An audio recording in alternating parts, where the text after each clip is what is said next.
O relógio não para e o tempo está se esgotando. Já se passaram 4 décadas desde aquela noite fatídica e o mundo ainda espera por uma resposta definitiva sobre o que realmente aconteceu com a amada atriz Natalie Wood a bordo daquele iate de luxo. O mar guarda segredos profundos, mas a consciência humana, às vezes, não consegue segurá-los para sempre. Durante 30 longos anos, o capitão Dennis Davern repetiu a mesma história, como um roteiro decorado de um filme ruim. Ele olhava nos olhos das autoridades e dizia: Natalie escorregou enquanto tentava amarrar um bote. Foi um acidente trágico. Robert Wagner, o marido dela, não teve nada a ver com isso. Mas a verdade tem um jeito curioso de vir à tona. Em 2011, algo quebrou dentro do peito desse velho marinheiro. O peso da culpa tornou-se insuportável. Davern finalmente admitiu. Ele havia mentido.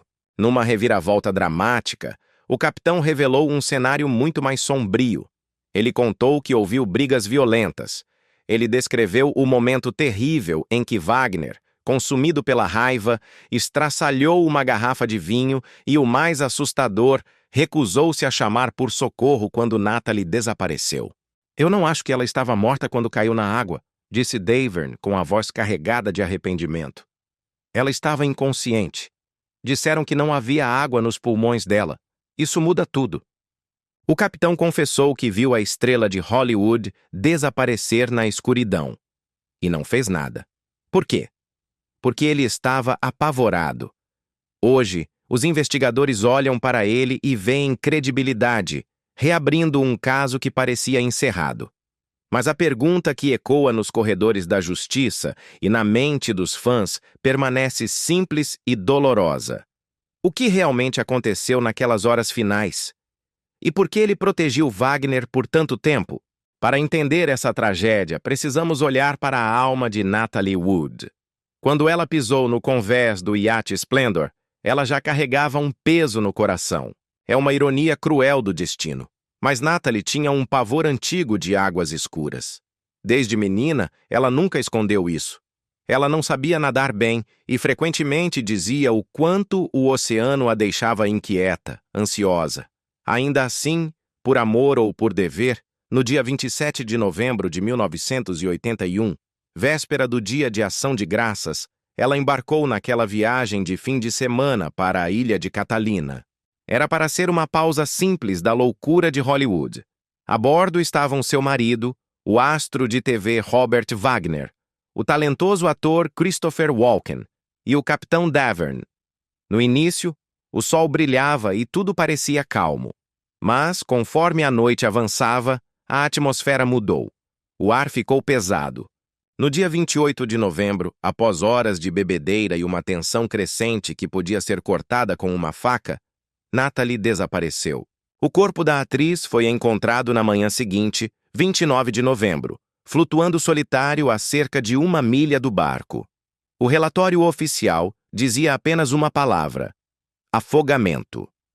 Mas nada naquela história parecia tão simples. Havia hematomas no corpo dela que a queda sozinha não explicava. Havia os relatos de discussões aos gritos. Havia o medo que ela sentia.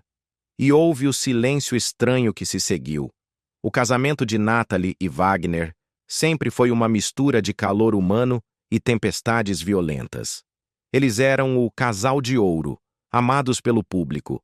Casaram-se em 1957, separaram-se em 1962 e reencontraram o caminho de volta um para o outro em 1972. Mas, mesmo quando sorriam para as câmeras, quem estava perto sentia o perigo.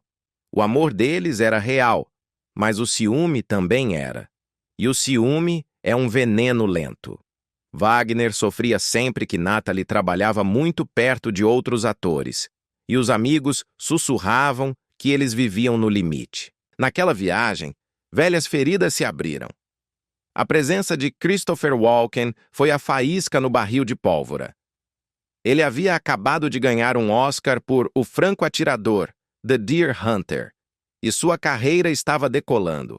Testemunhas dizem que no momento em que Walken pisou no barco, o clima azedou. Wagner parecia incomodado, observando o colega com uma frieza que não combinava com um passeio de amigos. Walken tentou manter o clima leve, mas a tensão só aumentava. Na noite fatal, Walken assistiu enquanto Natalie e Wagner discutiam.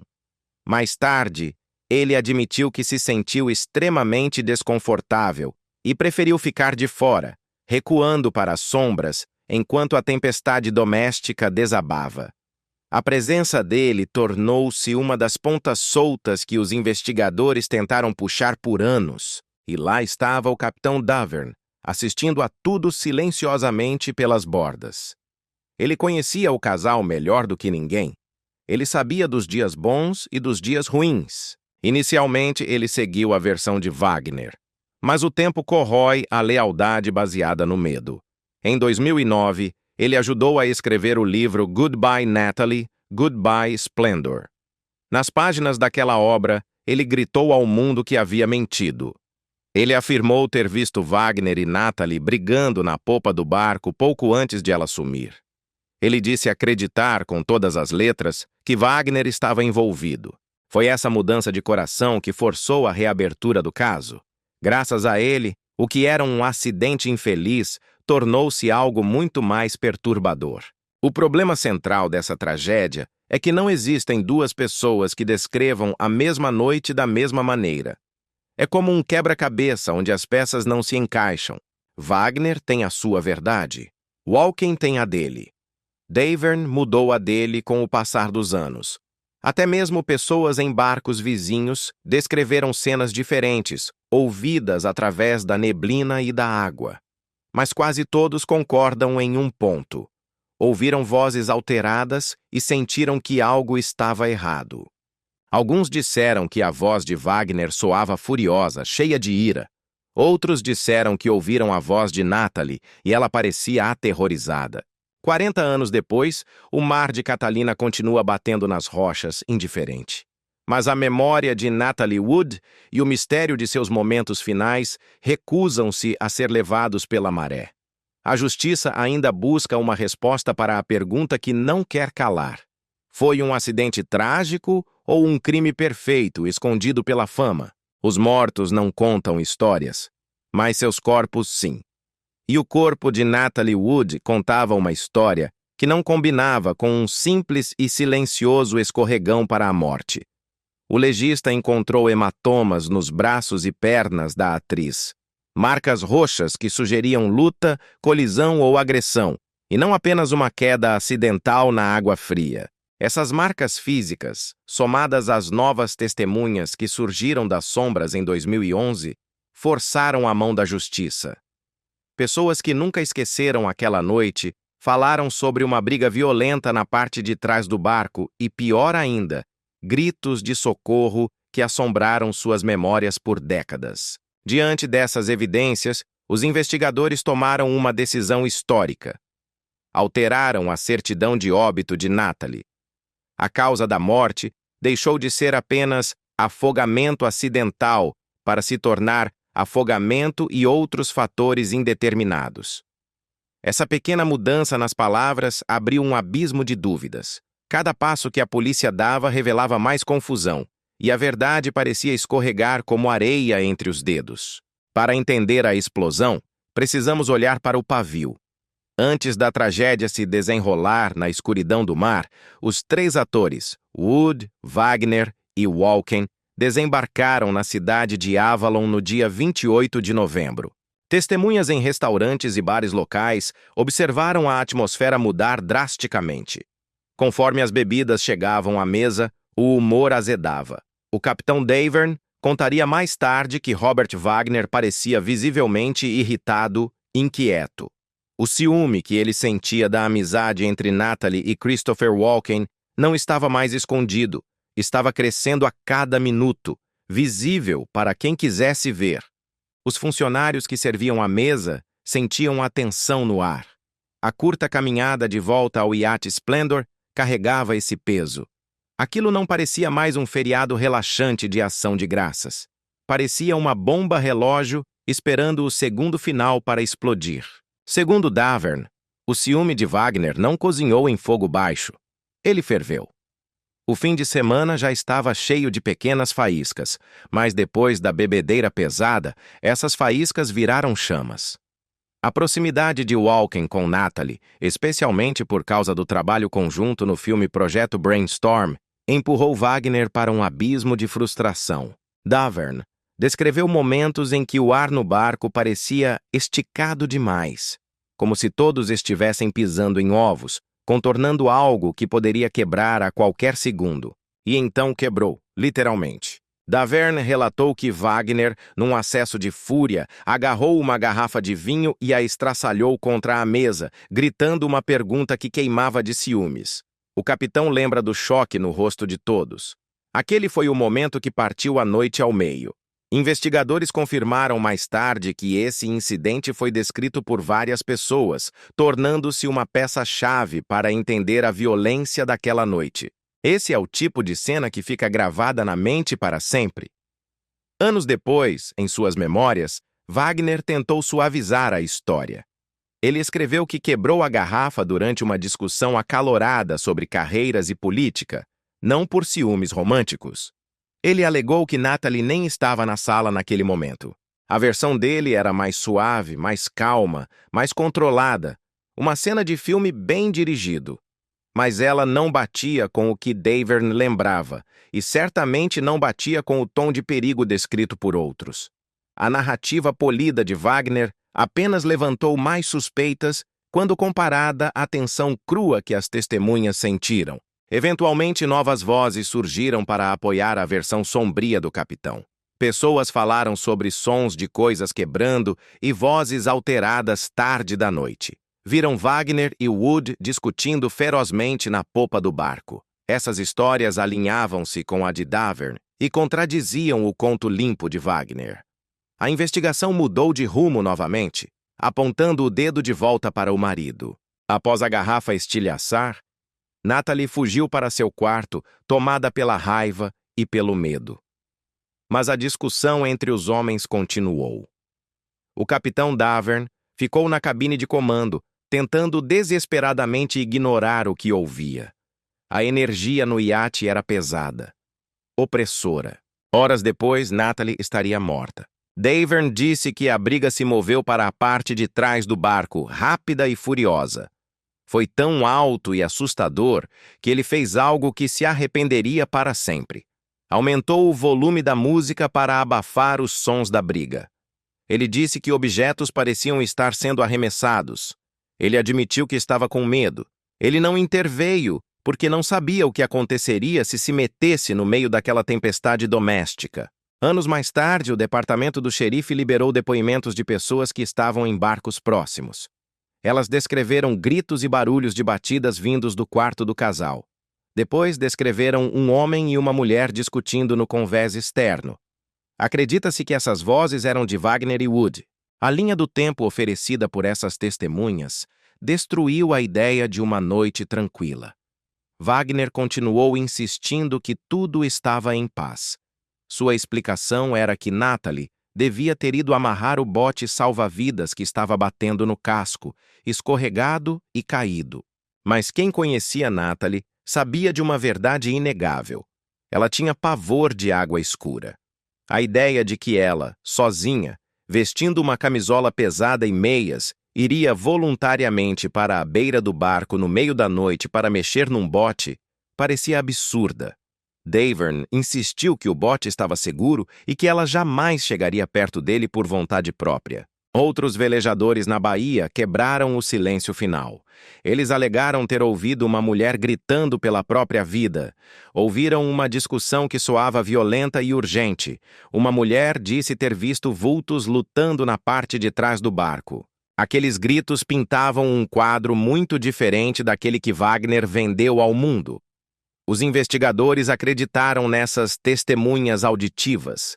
E por causa delas, o caso foi reaberto não mais como um acidente infeliz, mas como um possível homicídio. O mistério do Splendor deixou de ser sobre uma queda. Passou a ser sobre quem a empurrou.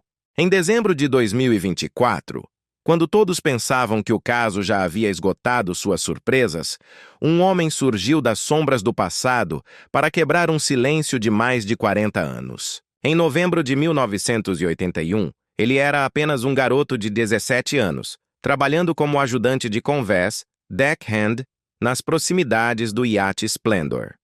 Hoje, ele é um homem marcado por uma memória auditiva que o persegue. Ele diz que ainda consegue ouvir o som em sua mente, tão claro quanto naquela noite fria. Uma mulher gritando por socorro. O som vinha da direção do iate de Wagner. A voz chamava repetidamente, num tom que ele jamais esqueceu. Ele acredita, com a certeza de quem viveu o trauma, que aquela era a voz de Natalie Wood. O último grito ficou comigo por mais de 40 anos, revelou ele. Era um grito cheio de um medo tão puro que me congelou onde eu estava. Mas a memória dele não começa nos gritos. Mais cedo, naquela mesma noite, ele ouviu uma discussão acalorada. Ele ouviu a voz firme de Natalie dizendo a Robert Wagner: "Você não vai falar comigo desse jeito." Em 2011, quando o caso foi reaberto, ele tentou contar sua história aos investigadores. Ele esperava que dizer que uma mulher estava gritando por sua vida importasse para alguém. Mas, para sua confusão e choque, ninguém ouviu. Ele foi ignorado. Suas palavras foram deixadas de lado.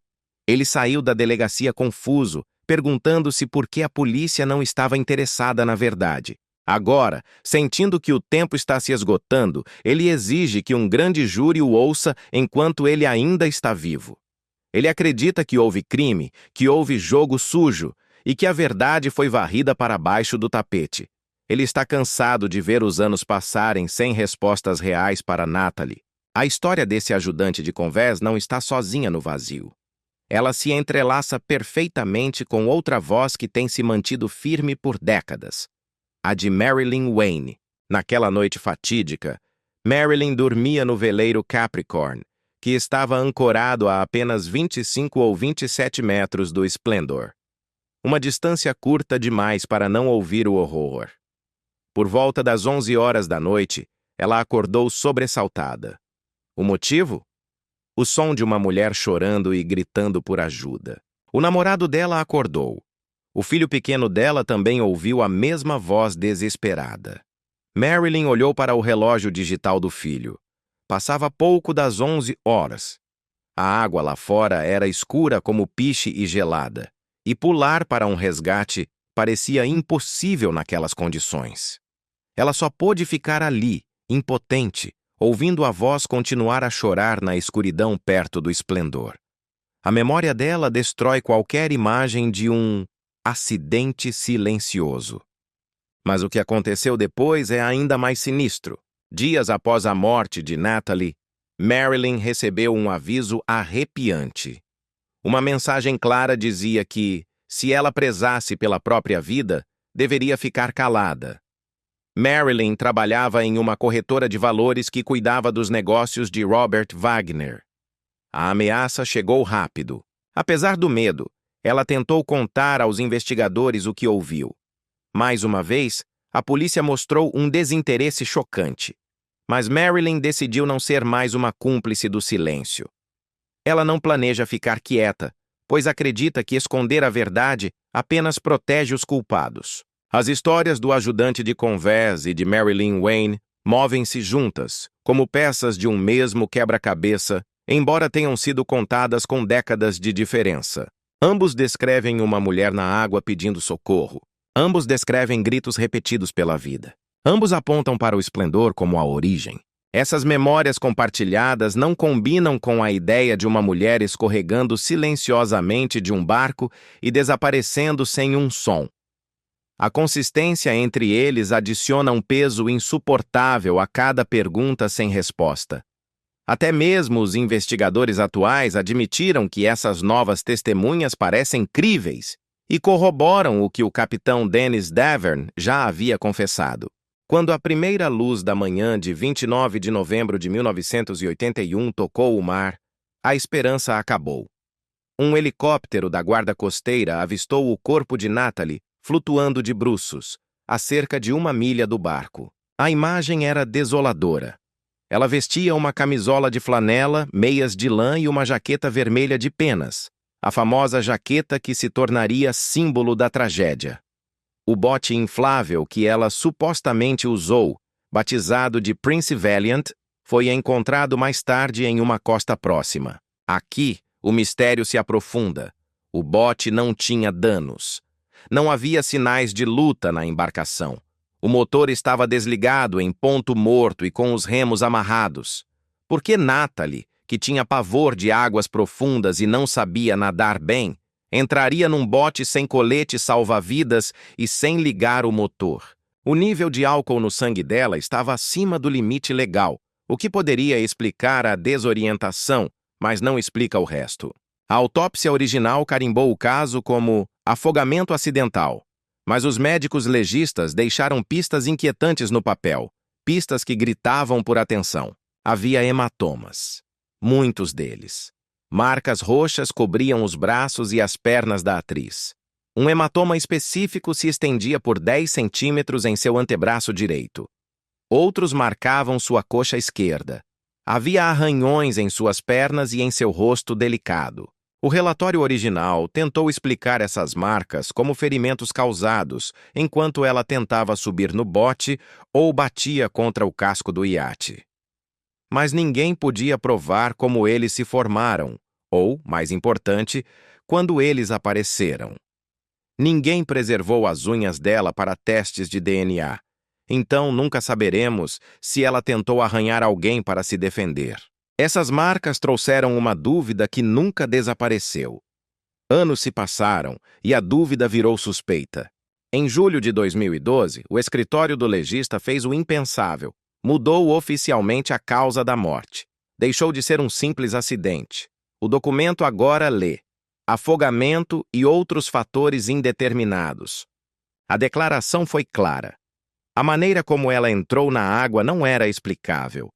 A investigação, reaberta devido às novas testemunhas e a esses ferimentos inexplicáveis, lançou uma nova luz sobre o caso. Os investigadores chegaram a uma conclusão perturbadora. Os hematomas no corpo de Natalie eram consistentes com uma luta física ocorrida antes de ela cair na água. O caso não está fechado. Ele permanece aberto como uma ferida que não cicatriza, esperando pela peça final que falta para completar a imagem daquela noite terrível.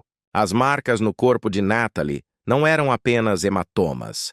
Eram testemunhas mudas de um fim violento. A localização dos ferimentos em seu antebraço e pernas, combinada com arranhões encontrados no casco do bote Prince Valiant, levou muitos a acreditarem que a situação no convés se tornou física antes de se tornar fatal. Havia sinais de luta, mas, tragicamente, há um buraco negro nesta investigação: as unhas de Natalie. Ninguém pensou em preservar as amostras debaixo das unhas dela para análise de DNA. O que poderia ter sido a prova definitiva, pele ou sangue de quem a agrediu, foi perdido para sempre. Esse descuido deixou um espaço em branco onde as respostas poderiam ter morado. Mesmo assim, a simples sugestão de uma luta corporal tornou-se o foco central quando o caso foi reaberto. Por quase 3 décadas, o capitão Dennis Davern segurou uma única versão da história. Ele a contava da mesma maneira, com as mesmas pausas, os mesmos detalhes. Era uma cópia exata da versão de Robert Wagner, tão perfeitamente alinhada que a polícia a aceitou sem hesitar em 1981. Ele dizia: Natalie deve ter escorregado tentando prender o bote. Ouvi um barulho na água, vi que o bote sumiu, mas não achei nada suspeito. Ele nunca mencionou uma discussão. Nunca deu a entender que havia tensão no ar. Sua cooperação calma e leal ajudou a polícia a encerrar o caso em apenas 2 semanas. O mundo acreditou que ele era apenas o capitão fiel que presenciou um acidente triste. Durante décadas, essa mentira flutuou intocada. Davern ficou quieto porque, para ele, o silêncio parecia um lugar muito mais seguro do que a verdade perigosa que ele mantinha trancada no peito. Mas em 2011, a represa rompeu. Algo quebrou dentro do capitão e ele finalmente admitiu. Eu menti. Ele foi à televisão nacional e, diante de milhões de pessoas, confessou que estava apavorado naquela noite. Ele admitiu que seguiu a narrativa de Wagner para proteger a si mesmo e evitar problemas com um homem poderoso. Em seu livro, Goodbye Natalie, Goodbye Splendor, ele rasgou o véu do mistério. Ele explicou como o álcool e o ciúme doentio alimentaram uma discussão acalorada entre Natalie e Wagner. Ele descreveu o som aterrorizante de Wagner quebrando uma garrafa de vinho. Ele lembrou da raiva que pulsava dentro da cabine pouco antes de Natalie desaparecer na escuridão. Essa reviravolta destruiu a velha história e forçou o mundo a ver como aquela noite pode ter sido brutalmente diferente. De repente, a teoria do acidente parecia não fazer sentido algum. A nova relato de Davern não parou na briga. Ele revelou detalhes que gelam o sangue. Segundo ele, quando perceberam que Natalie havia sumido, Wagner se recusou a usar o rádio para pedir socorro. Ele insistiu que deveriam esperar. Horas preciosas se passaram. A guarda costeira só foi chamada por volta das 3h30 da manhã, mais de 3 horas depois de Natalie ter sido vista viva pela última vez. Davern contou algo ainda mais perturbador. Ele tentou ligar os holofotes do iate, luzes potentes, capazes de iluminar o oceano ao redor como se fosse dia, para procurar por ela na água escura. Mas Wagner o impediu. Ele não deixou acender as luzes. A justificativa de Wagner? Ele alegou que Natalie, a mulher que tinha pavor de água escura e não sabia nadar, poderia ter pego o bote sozinha para ir à costa beber em um bar. Essa ideia absurda, somada à demora em chamar ajuda e à recusa em usar as luzes, tornou-se uma bandeira vermelha que os investigadores não podiam mais ignorar. Davern também afirmou que Wagner foi o diretor daquela cena pós-tragédia. Ele disse que Wagner o instruiu, passo a passo, sobre o que dizer às autoridades. Não fale sobre a briga, não mencione nada suspeito, teria dito o ator. O capitão sentiu-se pressionado, intimidado e empurrado para moldar uma versão que protegesse a estrela de Hollywood. As entrevistas posteriores e o livro de Davern mostram o peso esmagador desse arrependimento, um fantasma que o seguiu por anos. Os investigadores começaram a se perguntar: será que a primeira investigação foi moldada pelo medo, pela influência de uma celebridade e pelo desejo de fazer tudo desaparecer silenciosamente? Desta vez, a lei levou Davern a sério. Eles o chamaram de crível, especialmente depois que ele passou em um teste de polígrafo, detector de mentiras, administrado pelo especialista Howard Temple. E ele não estava sozinho. Novas testemunhas começaram a sair das sombras. Uma mulher em um barco próximo confirmou ter visto a discussão e ouvido os gritos. Ela descreveu Wagner como enfurecido e Natalie como embriagada e angustiada. Essas histórias ecoavam a relato de Davern e faziam os detetives sentirem que, finalmente, estavam ouvindo a verdade crua. Em novembro de 2011, o Departamento do Xerife do Condado de Los Angeles reabriu oficialmente o caso. Quase 30 anos haviam se passado. A pressão da mídia era imensa. O momento coincidia com o aniversário da morte e a exibição de uma investigação especial na TV. A porta para o passado tinha sido arrombada. Conforme os anos passavam, mais peças surgiam na superfície. Em 2012, o escritório do legista deu o passo histórico. Mudou a causa da morte de afogamento acidental para afogamento e outros fatores indeterminados. Em fevereiro de 2018, após receber mais de 100 novas dicas e realizar inúmeras entrevistas, o departamento do xerife fez a declaração que mudou tudo. Rotularam publicamente a morte dela como suspeita. Eles agora tinham relatos de testemunhas descrevendo gritos, sons de batidas e discussões violentas no convés traseiro. Essas histórias pintavam uma sequência de eventos completamente diferente, sugerindo que uma luta física aconteceu antes de Natalie entrar na água. Uma testemunha foi específica. Disse que Natalie parecia intoxicada e caiu de joelhos, enquanto Wagner continuava a discussão. Esses detalhes colidiam violentamente com a história suave e simples, contada em 1981. A imagem de um acidente tranquilo foi substituída pela visão de uma noite de terror. As novas descrições daquela noite foram tão contundentes que forçaram os investigadores a repensar tudo. A ideia de uma altercação física deixou de ser apenas um sussurro nos corredores e tornou-se a linha principal de investigação. Em 2018, o departamento do xerife deu o passo que muitos esperavam há décadas. Nomeou oficialmente Robert Wagner como pessoa de interesse no caso. A reação do ator foi o silêncio. Desde que o caso foi reaberto em 2011, ele recusou todos os pedidos de entrevista feitos pela polícia. Os detetives foram claros. As explicações dele não batiam mais com os novos relatos e, pior, a história dele mudou várias vezes ao longo dos anos. Wagner negou tudo, mas sua recusa em cooperar apenas atraiu mais suspeitas. Ele não foi acusado formalmente, mas o holofote parou sobre ele, esperando por respostas que ele nunca deu. O tempo é implacável. Com o caso ultrapassando a marca dos 40 anos, os investigadores sabiam que essa poderia ser a última chance de coletar provas reais antes que as testemunhas morressem. E então, em uma reviravolta impressionante, novas vozes surgiram. Em dezembro de 2024, o site Radar Online conversou com o homem que era apenas um adolescente de 17 anos em um barco vizinho em 1981. Agora, com 60 anos, ele reafirmou com detalhes o que ouviu. Natalie gritando por socorro por volta das 11 da noite. Ele se lembrava da voz dela claramente. Ele disse que ela gritou repetidas vezes, implorando para que alguém a ajudasse. Ele também se lembrava da discussão mais cedo naquela noite. Ele tentou contar isso aos investigadores em 2011, mas foi ignorado.